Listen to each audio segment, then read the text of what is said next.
अस्सलाम वालेकुम, welcome back. This is Hamza Khan. आज का हमारा टॉपिक है मुराहबा। एओफी शरिया स्टैंडर्ड 8 डिस्कस करेंगे आज हम। देखते हैं कि क्या बताया गया है स्टैंडर्ड में।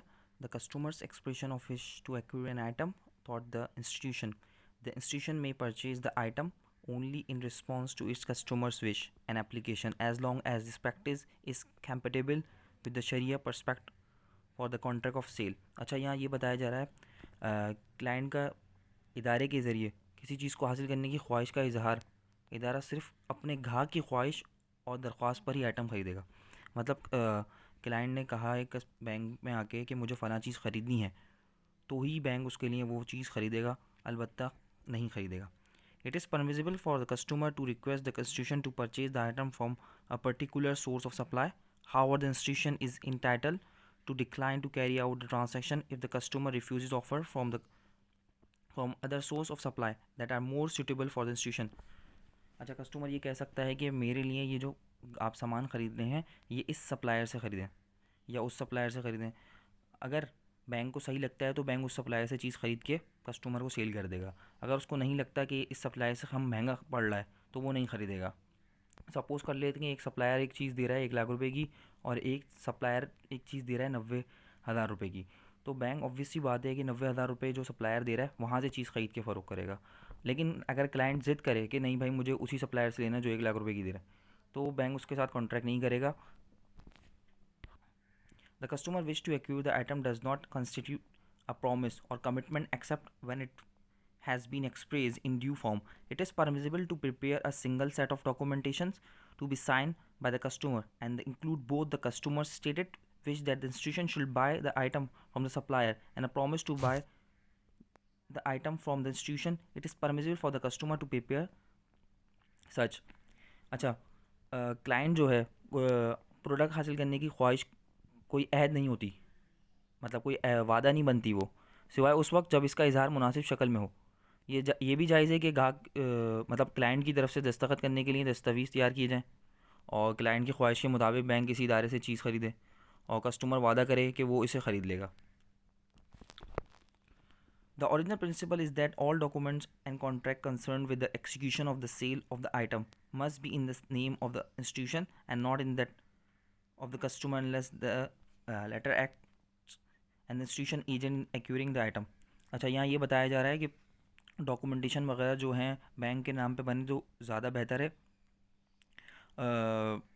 और क्लाइंट जब वकील बन जाए और उसके बाद उस पर वो बैंक की तरफ से पोजीशन ले ले और ऑफर एक्सेप्टेंस हो, तो उस पर जब सेल हो जाए तो उसके नाम पे हो जाए तो बेहतर है। वरना पहले जो स्टार्ट में डॉक्यूमेंटेशन बैंक के नाम ही होने चाहिए। The institution taking position of the asset or goods prior to its sale of murabaha. अच्छा, ये ज़रूरी है कि बैंक का पोजीशन आना चाहिए, जो चीज़ बैंक उसको बेच रहा है उस पर।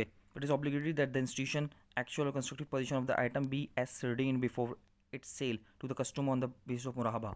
अच्छा, मुराहबा में आपको पता है कि कॉस्ट प्लस सेल है, कॉस्ट प्लस प्रॉफिट सेल है। तो बैंक के पास चीज़ तो मौजूद नहीं होती, कस्टमर बैंक के पास आता है, तो कस्टमर को बैंक एजेंट बनाता है और वो चीज़ लेने चले जाता है एजेंट। तो वो चीज़ ख़रीदता है, फिर वो बैंक को बताता है कि मैंने फ़लाँ चीज़ ख़रीद ली है, ठीक है। अब उसने वो चीज़ जो ख़रीदी है उसमें बैंक का पोजीशन है कंस्ट्रक्टिव पोजीशन है, जहाँ ये ऐसा बताया जा रहा है कंस्ट्रक्टिव पोजीशन और फिजिकल पोजीशन दो ही तरह का होता है। फिजिकल पोजीशन यही होता है कि चीज़ मेरे पास मौजूद है और रिस्क और रिवॉर्ड मेरा है। कंस्ट्रक्टिव पोजीशन ये होता है कि चीज़ मेरे पास मौजूद नहीं है, मेरी चीज़ आपके पास रखी हुई है, लेकिन ऑनरशिप मेरी है और रिस्क और रिवॉर्ड भी मेरा है। तो यहाँ जो मुराहबा हो रहा है, बैंक से जो चीज़ ख़रीदी जा रही है, उस एजेंट ने जब ख़रीद ली और कस्टमर बैंक को बता दिया, तो यहाँ ऑफर एंड एक्सेप्टेंस होना ज़रूरी है। The condition that the position of the item must be taken by the institution before its onward sale to the customer has a specific purpose that the institution must assume the risk of the item it intends to sell. This means that the item must have more the responsibility of the supplier to the responsibility of the institution. Similarly, it is obligatory that the point when the risk of the item is passed on by the institution to the customer be clearly identified with the reference to the stages in which the item is transferred from one party to another party। अच्छा, ये बताया जा रहा है कि risk transfer होना चाहिए time to time. मतलब देखें, एक पहले जो चीज़ थी सप्लायर की थी, बैंक ने सप्लायर से ख़रीदा तो रिस्क ट्रांसफ़र होना चाहिए बैंक के पास, ठीक है। जिस तरह से हदीस मुबारक में अल खराज बिज़्ज़मान, नफ़ा ख़तरात लेने पर है। देखें, बैंक ने नफ़ा लेना है तो ख़तरात भी लेने पड़ेंगे, जबकि कन्वेंशनल बैंक जो है इस तरह के ख़तरात नहीं लेता, वो सिर्फ आपको पैसे दे देता है और पैसे में नफ़ा ले लेता है। यहाँ बैंक, इस्लामिक बैंक के पास देखें आप, रिस्क आ रहा है तो रिवॉर्ड भी आ रहा है। तो सप्लायर से रिस्क ट्रांसफ़र होके बैंक के पास आ रहा है, बैंक से भी रिस्क ट्रांसफ़र हो रहा है, जब ऑफर एंड एक्सेप्टेंस हो जाएगी तो कस्टमर के पास रिस्क ट्रांसफ़र हो रहा है। तो इसमें टाइम टू टाइम ड्यूरेशन होना चाहिए, पता लगना चाहिए कि कब ऑनरशिप किसके पास आई। The receipt of a bill of lading by institution or its agent when purchasing goods on the international market is considered as a constructive position. The same would apply to the institution receipts of certificate of storage issuing by warehouse, following appropriate and reliable formalities. अच्छा, bill of lading जिस तरह से आ जाता है, आपको पता है letter of credit क्या है, मैं पहले वीडियो में बता चुका हूँ आपको, और मैं डिस्क्रिप्शन में लिंक भी डाल दूंगा लेटर ऑफ क्रेडिट का। तो जब एडवाइजिंग बैंक के पास से बिल ऑफ लेडिंग आ जाता है तो हमें पेमेंट करनी होती है। तो ये जो बिल ऑफ लेडिंग होता है, ये बैंक के पास कंस्ट्रक्टिव पोजीशन होता है, फिजिकल पोजीशन नहीं होता, चीज़ तो बैंक के पास नहीं होती। तो इसी तरह जो चीज़ बेची जा रही है उस पर हो सकता है कि अगर वेरा उसमें कोई चीज़ रखी हुई है तो उसमें कोई इसका नंबर हो, सीरियल नंबर के, पता चले कि ये बैंक की ओनरशिप में है। The original principle is that the institution itself must receive the item from the premises of the supplier or from a location that is specified in the delivery condition. The responsibility for the risk attached to the item is transferred to the institution upon its taking possession of the item. However, it is permissible for the institution to authorize another party to take delivery of the item on its behalf. अच्छा, bank जो है वो चीज़ ख़रीद रहा है, ठीक है, उसमें सप्लायर ये भी बता सकता है कि आप यहाँ से पोजीशन ले लें, मैं आपको यहाँ चीज़ पहुँचा दूँगा। और ये भी हो सकता है कि ये भी जायज़ बताया है कि ऑफिशियल स्टैंडर्ड में कि आप किसी शख्स को एजेंट बना लें, वो आपके बिहाफ पे उस चीज़ पे पोजीशन लेगा, ठीक है। तो ये दोनों सूरतें जायज़ हैं, और फिर उस एजेंट को आप वो चीज़ भी फ़रोख्त कर सकते हैं। The institution is entitled to receive a compensation for any actual damage it has incurred as a result of the customer breach of binding promise. The compensation consists of the customer uh, reimbursing the institution for any loss due to a difference between the price received by the institution in selling the asset a third party and the original cost price paid by the institution to the supplier. अच्छा, यहाँ ये बताया जा रहा है कि अगर customer ने डिफ़ॉल्ट किया, प्रॉमिस किया है ना कि मैं ये चीज़ खरीदूंगा, तो बैंक उसकी वजह से ख़रीद रहा है, उसके प्रॉमिस की वजह से खरीद रहा है। और प्रॉमिस की शरीयत से आपको पता है, वाउफ़ु बिल अहद इन्नल अहद कान मसूला, और अहद को पूरा करो कि अहद के बारे में ज़रूर सवाल होगा। तो बैंक को अगर लॉस होता है तो कस्टमर ने बेयर करना होगा वो लॉस, ठीक है। मतलब एक्चुअल लॉस, सपोज़ कर लेते हैं हमने सिक्योरिटी रखी थी 10 लाख रुपए, और लॉस बैंक को 9 लाख रुपए हुआ, तो बैंक 9 लाख रुपए रखेगा, 1 लाख रुपए कस्टमर को वापस कर देगा। अगर एक मुराबा का प्रोडक्ट बैंक ने ख़रीद लिया है, बैंक उस प्रोडक्ट का क्या करेगा, सपोज़ कर लेते हैं कि हमने एक मशीन ख़रीद ली थी, ठीक है। अब वो कस्टमर डिफ़ॉल्ट कर गया, बोला मैं नहीं ख़रीद रहा, तो हमें थर्ड पार्टी को वो प्रोडक्ट सेल करना पड़ेगा। तो थर्ड पार्टी को जो प्रोडक्ट सेल करने में जो हमें लॉस हुआ है, तो वो इस कस्टमर को बेयर करना पड़ेगा जिसने प्रॉमिस किया था, यहाँ ये बताया जा रहा है। The institution is entitled to receive a compensation for the actual damage it has incurred as a result of the customer breach of binding promise.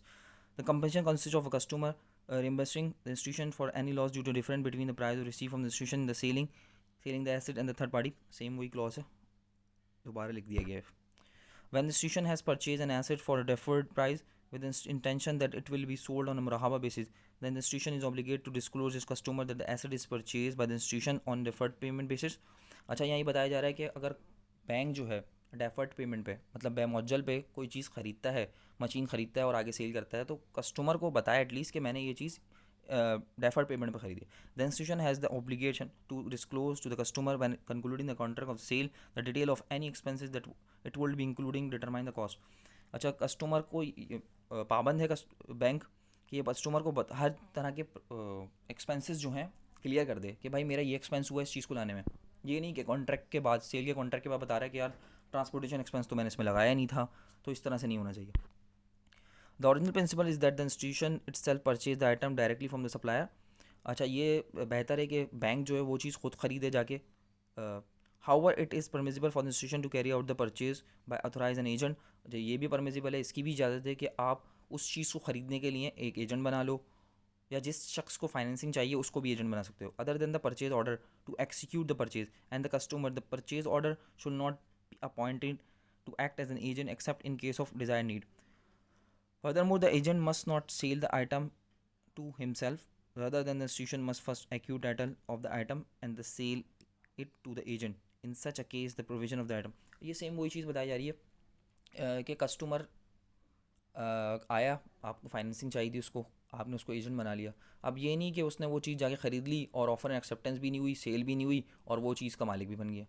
तो बैंक की ऑनरशिप में चीज़ आना ज़रूरी है। पहले बैंक की ऑनरशिप में चीज़ आएगी सप्लायर से, फिर सप्लायर से ownership risk and reward transfer होके जाएगा कस्टमर की तरफ से। डायरेक्ट इस तरह से सेल नहीं होगी।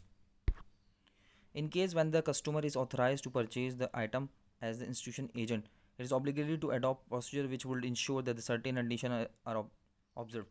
अच्छा, कुछ कंडीशंस हैं जब हम कस्टमर को एजेंट बनाते हैं तो उसके लिए वो ये वहाँ बताई जा रही हैं। These conditions include the institution itself must pay the supplier and not to pay the price of the item into the account of the customer as an agent. अच्छा, पैसे जो हैं बैंक सप्लायर को देगा, कस्टमर के account में नहीं डालेगा, यहाँ ये बताया जा रहा है, जो बेसिकली फॉलो नहीं किया जाता। Whenever possible, the customer should obtain from the supplier the document that confirm that the sale has taken.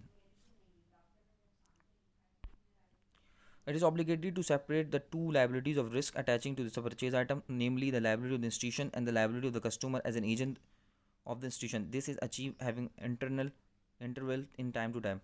अच्छा, वही चीज़ बचा जा रही है, लाइबिलिटी और रिस्क ट्रांसफ़र जब हो रहा है तो उसमें इतना गैप होना चाहिए कि आपको पता लगे कि कब किसकी ऑनरशिप में आया और कब किसकी ऑनरशिप से निकला है। The institution is not entitled include in the base of for the purpose of calculating the murahaba price other than the direct expenses that are paid to a permissible.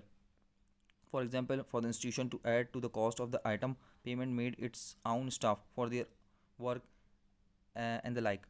अच्छा, आप इस इनडायरेक्ट एक्सपेंस नहीं ले सकते। जो आपको product लाने में जो चीज़ लगी है डायरेक्ट एक्सपेंस वो लिए जा सकते हैं, अलबत्ता मुराहबा की कॉस्ट में वो चीज़ शामिल नहीं करेंगे आप कि मैंने एम्प्लॉयर को रखा हुआ था उसकी सैलरी भी आपने उसमें ऐड कर ली, तो डायरेक्ट एक्सपेंस लिए जा सकते हैं, इनडायरेक्ट एक्सपेंस नहीं लिए जा सकते। It is an obligation that both the price of the item and the institution profit on the murabaha transaction be fixed and known by the both parties on the signature of the contract of the sale. अच्छा, जब भी contract of cell हो रहा होगा मुराहबा का, तो दोनों parties को पता होना चाहिए कि भाई बैंक ने कितने की वो चीज़ ख़रीदी है और बैंक कितना प्रॉफिट रख के बेच रहा है। तो और बाकी इसमें सेल के तमाम शराइत होने चाहिए, मतलब ऑफ़र एंड एक्सेप्टेंस भी ज़रूरी है, वर्बल हो, रिटर्न हो, ओरल हो। इसी तरह सब्जेक्ट मैटर का लॉफुल होना, स्पेसिफाइड होना, क्वांटिफाइड होना, वैल्यू पता होना, पोजीशन होना, ये सब चीज़ें ज़रूरी हैं जो एक सेल वैलिड सेल के लिए ज़रूरी हैं, वही यहाँ पे ज़रूरी है। It is not permitted under any circumstances to subject the determination of the price of the profit is unknown variation or variation that determine the future such by the concluding the sale and making the profit depend on the rate of the LIBOR that will be prevail in the future.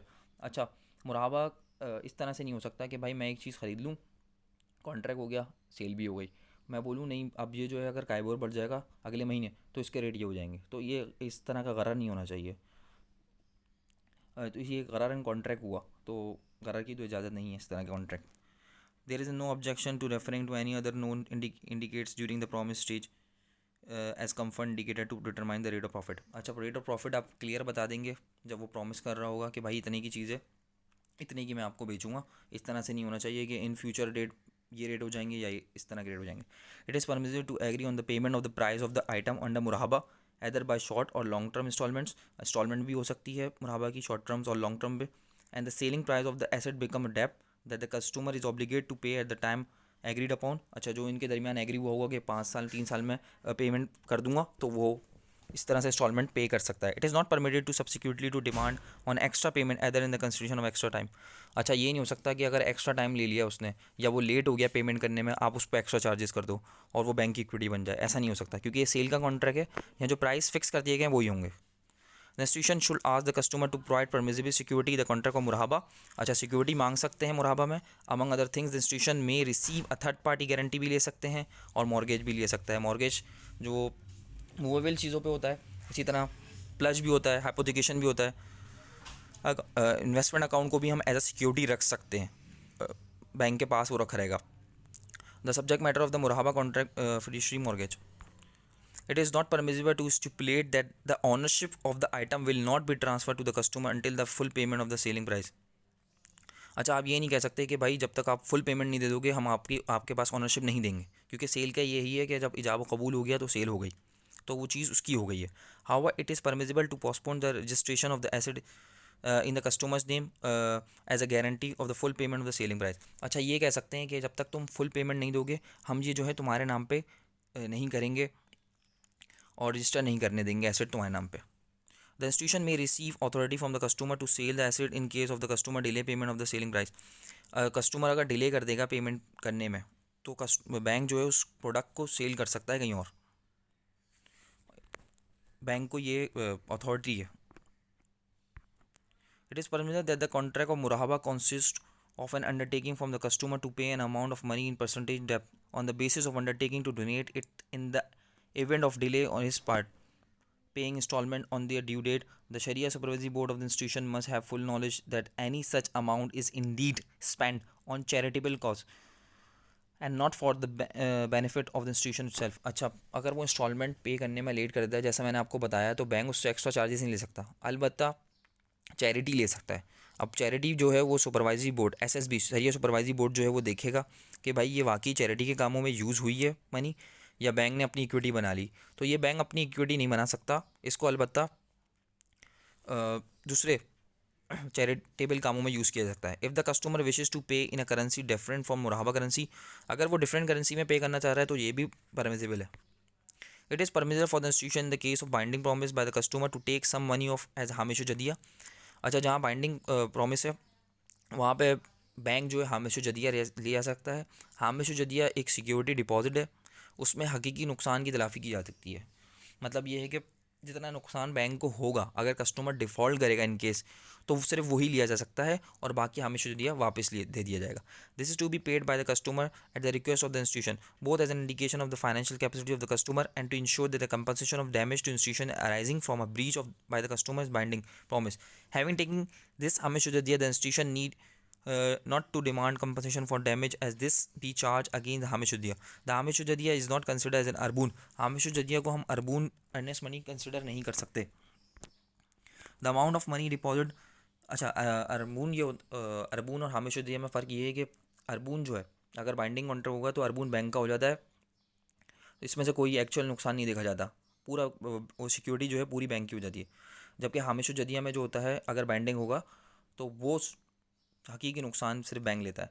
The amount of money deposit by the customer as security of his commitment can be either held if the customer permits the institution to invest as an investment trust on the basis of mudaraba. अच्छा, deposit जो आपने रखवाया है security के तौर पे जो रखवाया है, आप अगर कस्टमर इजाज़त देता है इंस्टीट्यूशन को आप ये इन्वेस्ट कर सकते हो मुदारबा में, तो बैंक उसको इन्वेस्ट कर सकता है। ये कस्टमर और बैंक के दरमियान ये बताना होगा बैंक को कस्टमर को कि भाई ये इन्वेस्टमेंट कर रहे हैं, आपकी इजाज़त है तो वो इन्वेस्टमेंट कर सकता है। और held in the current account at the description the current customer. यहाँ ये बताया जा रहा है कि जो हामिश जदिया है बेसिकली ये करंट अकाउंट में भी रखा जा सकता है और सेविंग अकाउंट में भी रखा जा सकता है। In the case of customer breach is binding promise, the institution is permitted to retain hamish jadiya as such instead of institution rights and limited reduction the amount of the actual damage incurred as a result of breach। अच्छा, ये breach of contract का है जो binding contract था तो bank जो है Hamish Jadia ले लेगा एक्चुअल लॉस जो डैमेज हुआ है बैंक को वो रिकवर करने के लिए। Name the difference between the cost of the item burned, the institution of the price at which the item is sold to third party। जो नुकसान थर्ड पार्टी को सेल करने में उस प्रोडक्ट को हुआ तो बैंक वो भी हासिल कर लेगा। The actual damage to the institution may not include the loss of its markup in the murabaha transaction that is the opportunity loss. अच्छा, अपॉर्चुनिटी लॉस जो है इसमें इंक्लूड नहीं कर सकता bank.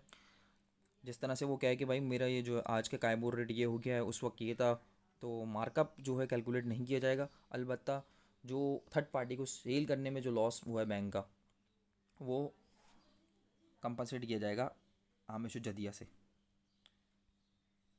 Thank you so much. उम्मीद है कि आपको मेरी वीडियो पसंद आई होगी और अगर अभी तक आपने मेरा चैनल सब्सक्राइब नहीं किया तो सब्सक्राइब कर दें और बेल आइकन पे क्लिक कर दें ताकि आपको मेरी नई आने वाली वीडियोस मिलते रहें। Thank you so much.